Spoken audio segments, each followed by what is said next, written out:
Hi everyone. It feels kind of nice to do this presentation, cozy up and do the tea break after. Really nice. So I'm going to talk about Wholesome Games, cultivating kindness in gaming.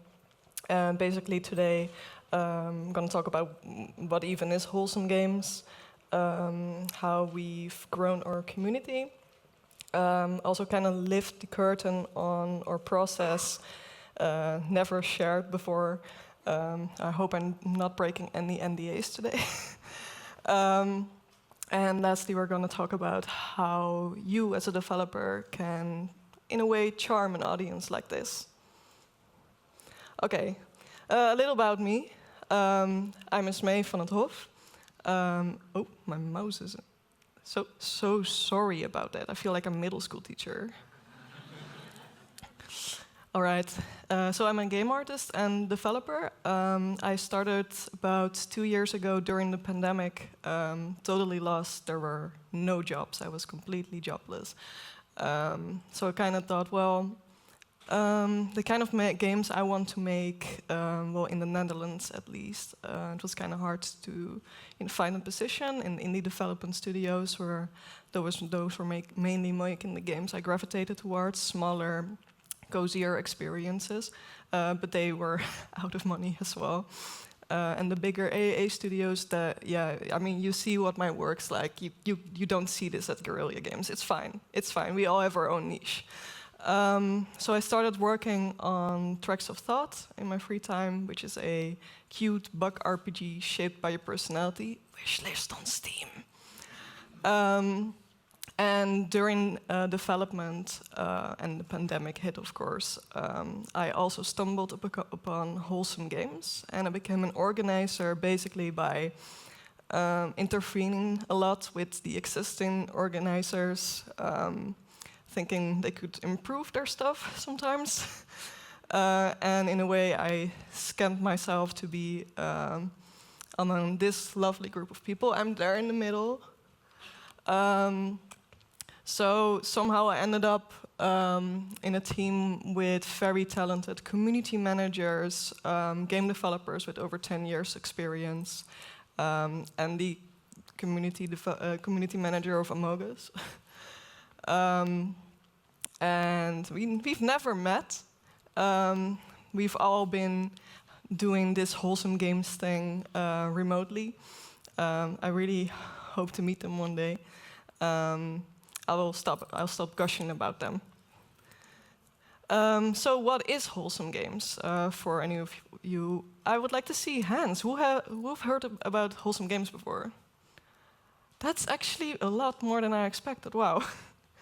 All right. Well, for those of you who don't, Wholesome Games is an online community that celebrates and curates games along themes of comfort, cozy, more uplifting themes.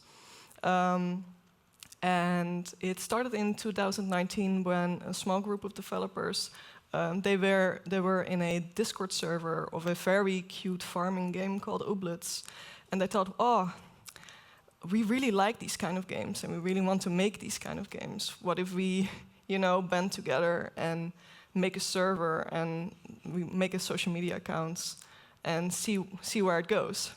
Well, it did go very well. We currently have about 500K, an audience of globally of around 500K people across all platforms, which is a lot. So what do? I present you the Wholesome Games Galaxy. So in a way, we do curation and community. Everything we do is based around those two subjects. So for curation, we have our social media channels. You can find us on almost everywhere, even Facebook. So Twitter, TikTok. Twitter and TikTok are our most used ones. We also have a Steam curator page. So whenever you're browsing Steam and you're not really sure what to play next, you can give us a follow, and we'll give you great recommendations. We also have a monthly newsletter, so if you're like me and you completely miss all the game releases when it's happening, you can catch up and add them to your very, very long backlist. And then last but definitely not least, we have our free online showcases. We have one we host every June, and we have a smaller one we host every winter.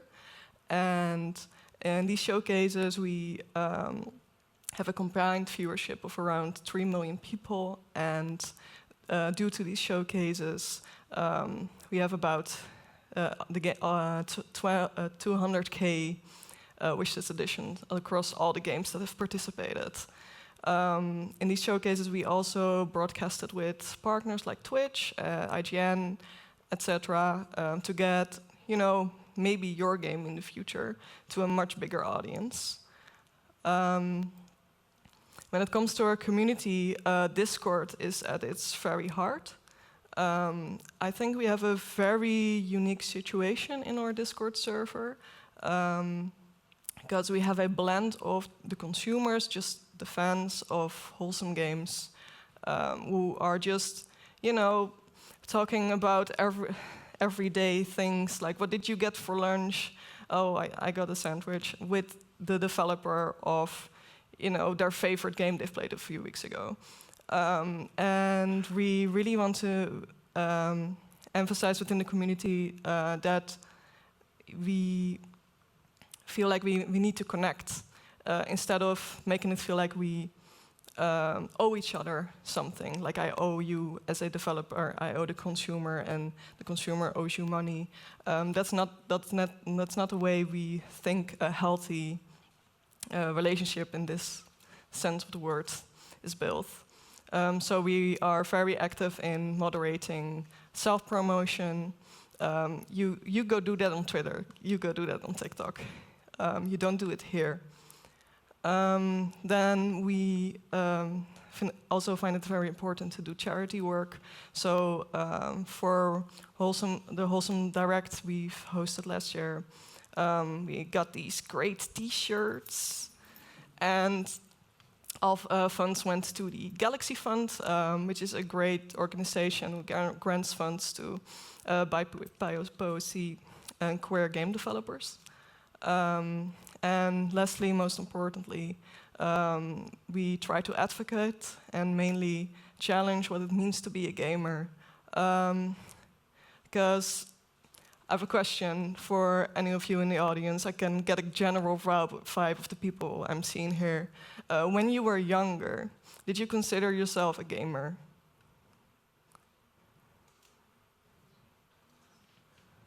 Not very much.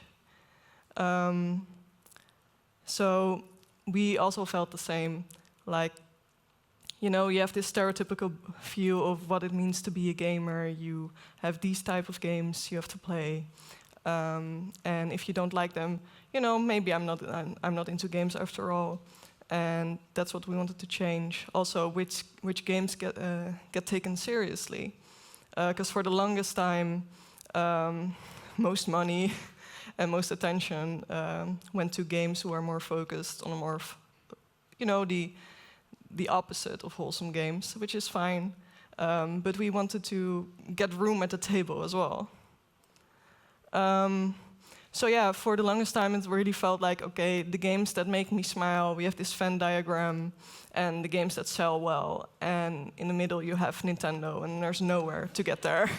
Nowhere to get in the middle.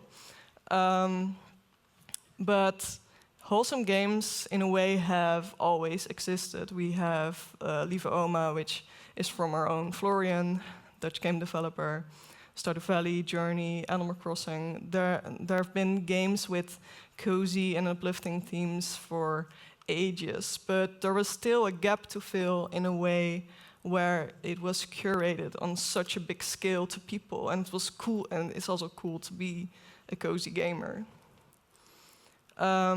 So how did we grow our community? Well, it's a tough question. I always want to partly attribute it to circumstances, because back when the ball started rolling, Animal Crossing New Horizons got released. Obviously, it was a very big hit for our community. We played together all the time. And it also introduced a lot of new consumers to the idea of, games with themes like where exploration and self-expression was more at front, opposed to, fighting and conquering. And also that year, E3 got cancelled. It's coming back next year, but that year it got cancelled. And a lot of indie game developers at that time, they, were in a bit of a pickle because they don't have a marketing budget. A lot of them didn't have a publisher yet, and there went their opportunity to get their game in front of a lot of eyes. So that's essentially why we made the Wholesome Director thing. We banded together a few developers. Thought, well, Nintendo is doing these showcases, maybe we can do that too. We can try that. How hard can it be? Very hard. It takes so many hours, so many spreadsheets, but I do it any day. Welcome to Wholesome Direct, little impression. A celebration of Wholesome Games.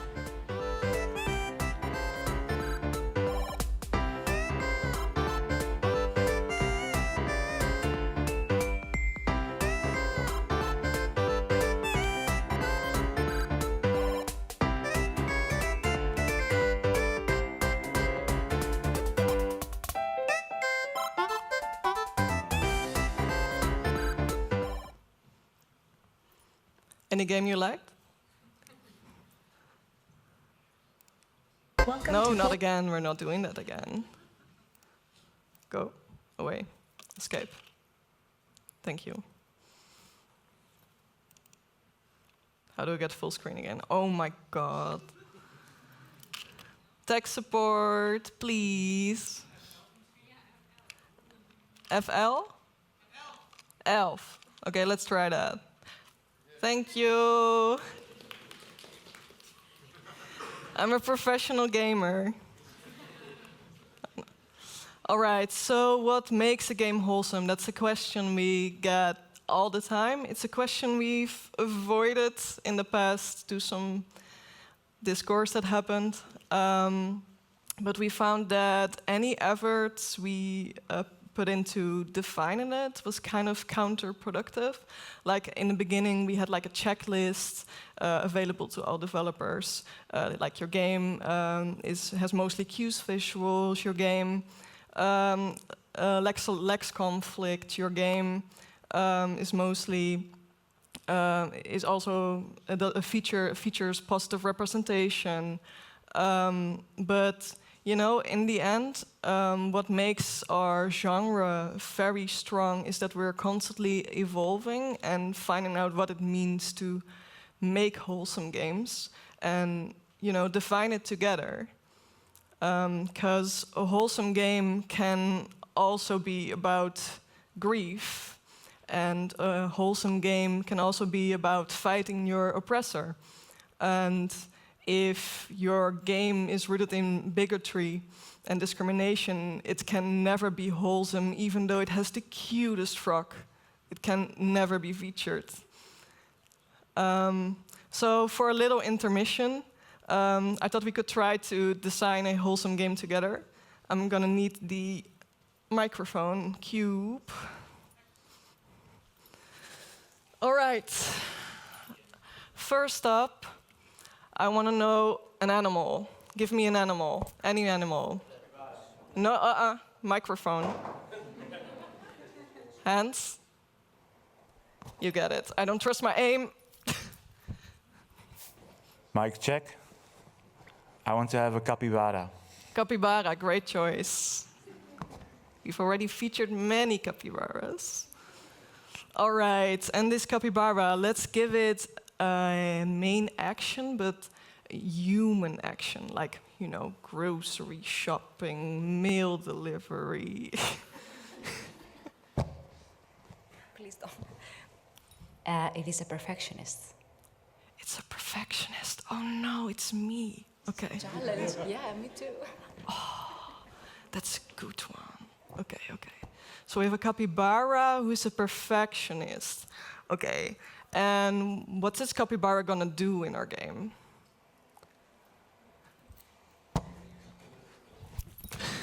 Oh shit! Ik ken mijn eigen krachten niet. This capybara is going to knit. It's going to knit. Lovely. All right, all right. So we've made our very own wholesome game. It's about a capybara who's gonna knit and, you know, find a way to deal with their perfectionism. Like, what if they lose a thread, you know? They have to redo the whole show. It's tough, it's tough. All right. So we've made our very own wholesome game. I very much hope someone actually makes this. And if you do, you know, we have some showcases coming up again next year. We thought it would be nice to give you a little timeline, because up until now, we haven't really been transparent about this yet. I don't know why. Mainly maybe because we needed to get into a groove a bit, like find, you know, rhythm, which is hard as a game developers. So in early March, the Wholesome Direct submissions will open again. Yes, this is a perfect photo opportunity. Save this somewhere.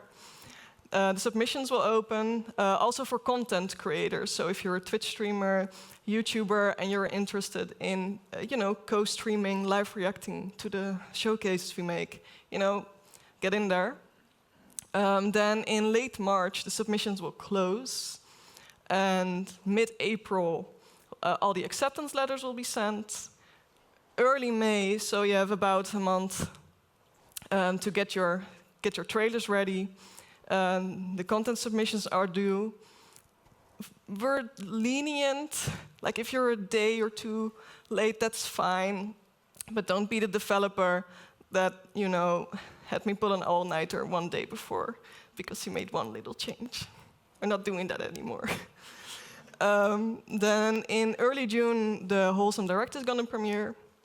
And then in September, that's a little differently. Like, the Wholesome Direct submissions for June will be public, but the snack submissions will be internal. Wholesome Snack is the smaller version of our showcase that's happening in the winter.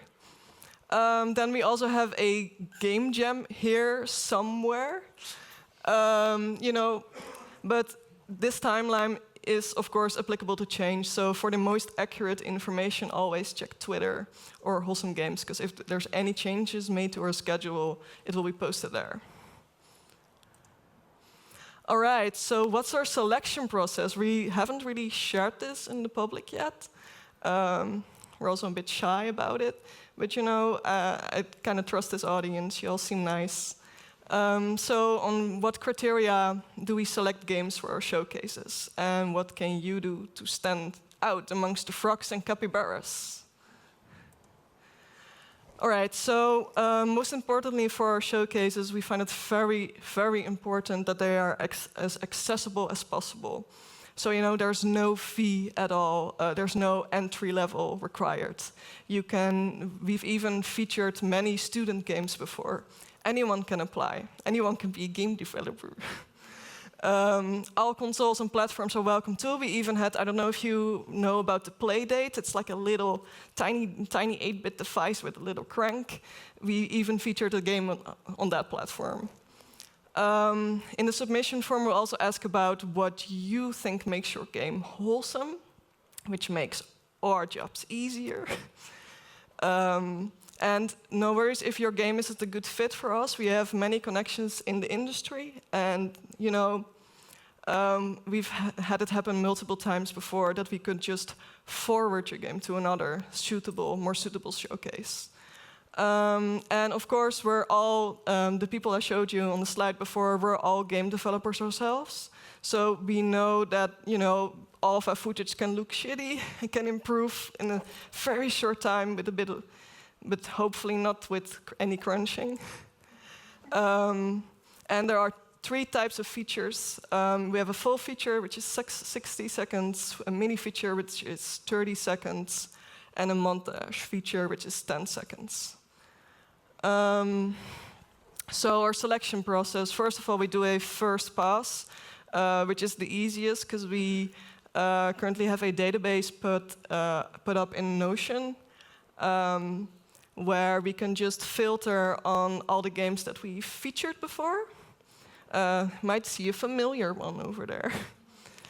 And it makes it very easy for us to keep track on, which games has been featured before, how are they doing, have they released yet, and is there any new or exclusive content or announcements promised, which is very important if your game has been featured before. This is actually a requirement. You have to show us something new and shiny. And here's a little tip. If you drop your demo during the direct or even your full game or do an exciting release announcement, you get a little extra points. And of course, we also do a background check because we have too many discourse going on in our in our game industry. So we check our contacts, we check our blacklists. The second pass is the hardest because we really go through all trailers, every single thing that's submitted. So we usually go in a video call with the 5 of us and cry about all these games. And every year it gets somehow easier and harder to make a selection, because in the beginning I feel like we were all just really trying to figure out how do we even make a showcase, and what is a wholesome game even. And our community and developers kind of grew along, evolved with us. So it's kind of like a chicken and an egg situation. Like, do they have a better grasp on what our audience likes to see in wholesome games, or do they see what's being featured on our showcases and try to replicate that? Usually if someone has a very gut reaction, like, oh, it's a very good sign, we mostly select on vibes. I'm very sorry, there's no checklist. But with 3 years of experience, we know what makes our audience tick, but we're always very interested in showing, how we can evolve the genre, show a different side of it as well. So I always talk about this example when it comes to, featuring games that might not have been featured in other games showcases before. We have Little Bear Chef, and when they came to us, it was still very early footage. It was still in gray boxes. But we absolutely loved this little bear just rummaging around the kitchen, making you pie or ratatouille, and being a little mischievous. So what we really liked about this piece is that it showed a different side of wholesome games, showing it's not only just cutesy, it can also be a little bit mischievous. And it also really shows that we trust the process, and it could have completely flopped and we just wouldn't have showcased it. But it did really well. Our audience loved the bear, and we featured it on one of our shirts as well. All right. So we're getting to the end of this presentation. I wanted to end on how you can charm this audience we've built a community for, this audience that has grown not only by our doing, but mostly because of the developers and the content creators that, really put in their effort. But how do you connect with them? So instead of trying to give you a checklist, I thought I would just give you an example. So we have this game, Loddlenut, very cute. We put 2 TikToks on our account. One of the TikToks just showed the entire game experience. And, it was basically just the original trailer. Didn't really do well. Then, around the same timestamp, on a different day, we posted the TikTok you see on the right, which really focused on the things we knew our community values. So the promise of caring for lodels and lodel customization, because we tend to, see that our audience likes to tend and befriend. And then we have this game that still features combat. Like if you Google this game, you will see some of those scenes coming up. But with our TikTok, we really focused on the exploration part, the character customization, and the ukulele music, which shows that our audience likes to express themselves, and they like to create and explore rather than destroy. So, to recap how to charm this audience, really don't underestimate the power of these seemingly small moments in your game, because those can have the biggest impact if it's just showing a hug or a high five, or maybe literally in the literal sense, being a very small critter rummaging around in a very big world. Maybe it's a way we try to, grasp the chaos in the world right now. Maybe we just all like to be a little tiny critter. That's fine. But don't underestimate it. Also challenge yourself to design around, actions or player verbs besides fight, conquer, and defeat. We really think, and I think that's the biggest accomplishment of Wholesome Games, Cozy Games, whatever you want to call it. Like they really show innovative gameplay, really think outside the box, outside the normal gaming conventions, and come up with the most unique games you've ever seen. Also, don't belittle them. Wholesome does not equal child, does not equal, dumb. Because the average age of our audience is like between 16 and 35, mostly female as well, like this audience, I think. Sorry. Yeah, be authentic, be nice. Kayla already said it. She completely stole my line there. It's fine. And maybe add one frog or capybara, and then you'll be fine. All right, so thanks for listening.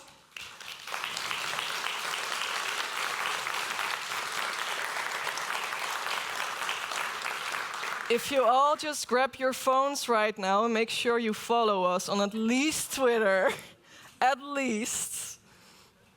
If you join our Discord, we'll do a quick roll. What did you say again in your talk? We'll add something fun. Are there any questions? Because I still have this cube. There are. There. Oh yeah. Oh, duck. So, at first, very intrigued. It's very cool. But I'm also a bit critical. Yeah, I hope it doesn't come across as a... Could you go back to the slide in the beginning about the advocacy? Sure. Yeah. Yeah. Which I find... Again, trying to ask this as a question, sometimes I come a bit... Wow, sorry. Oh, no, that's... Wrong button. So, how did you decide on these... you're kind of stating facts, challenge what it means to be a gamer. So you kind of have a vision on what you think a gamer is. Where did your community get that from? In a way, it's just a reaction on the current status quo, Like, again, the very image we have of, a gamer is someone who's constantly in the room, not engaging with anyone, or just, playing the same kind of games. In this case? Huh? Who is we? You say... We. Yeah, we think... Like the big news outlets, how the general public speaks about gaming. It kind of sounds, not to be attacking, but it sounds a bit outdated for the genre you're in. I think a lot of people nowadays don't talk about gaming like that anymore. Yeah, but you make it a very important... No, I'm just intrigued why you would I'm very glad. Yeah, I'm very glad. Would make the note on advocating on that while I Well, apparently it's still needed because people still get bullied for the kind of games they play, bullied in chat. It's still happening, so apparently it's still needed to, advocate that there are more ways to be a gamer, or even who wants to identify as a gamer. Do we even want that? And it's kind of, dives into the second part a bit, where we really want to change which games get taken seriously. So, in a way, you see the impact that. I remember a few years back when I tried to get a grant application, for example, and I went through all the submissions. I didn't see really a lot of the games with these themes getting the money, getting the publishers. But now, when this genre becoming more prominent and people finding their own niche within it, we show, the people with money, the numbers are definitely there, because we knew the people were there, and we always knew in our heart the numbers were there, but now we have them curated and, backed with lots of data going back to prove it. Also, if I can maybe add to that a little bit from like a developer's perspective. I'm on social media very publicly with my game a lot, and Sorry, could you repeat? I'm on like social media with my game a lot, and I very publicly brand it as a wholesome game. Yeah. And it is not uncommon for my content to land on like the wrong side of a gamer audience, and I will get like significant hate comments. So I would disagree that gamers have kind of like moved past. Well, the thing is, you can't state that unless you have proof for that. That's the whole point. Well, they're public. You can look at them. I have like TikToks full of hate comments. Yeah, but your socials, are based on what you are looking for and the feedback you're looking for. So I was just curious. It was not an attack. Okay. Thank you. Does anyone else have another question? Already close. Yeah, you mentioned you were busy creating your own game when the pandemic hit, or did I understand that wrongly? Did you manage to finish it, and were you featured on the showcase as well, or? Yeah. So we're currently in pre-production. We found a publisher, and it's going to get made. And we've been featured in the showcase before. The first time I wasn't involved yet. But then again, I find it very important to state that if we feature games made by the core team itself, we are extra strict about, the exclusivity of it all. So, and I can't vote, obviously, for myself.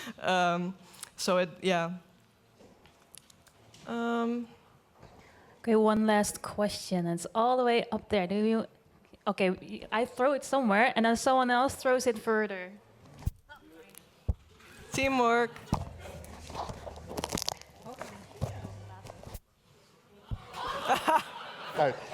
That's a very nice sound effect. This is kind of fun. Yeah. Hi, I'm Dave from Mythery Studios, and we are currently working on a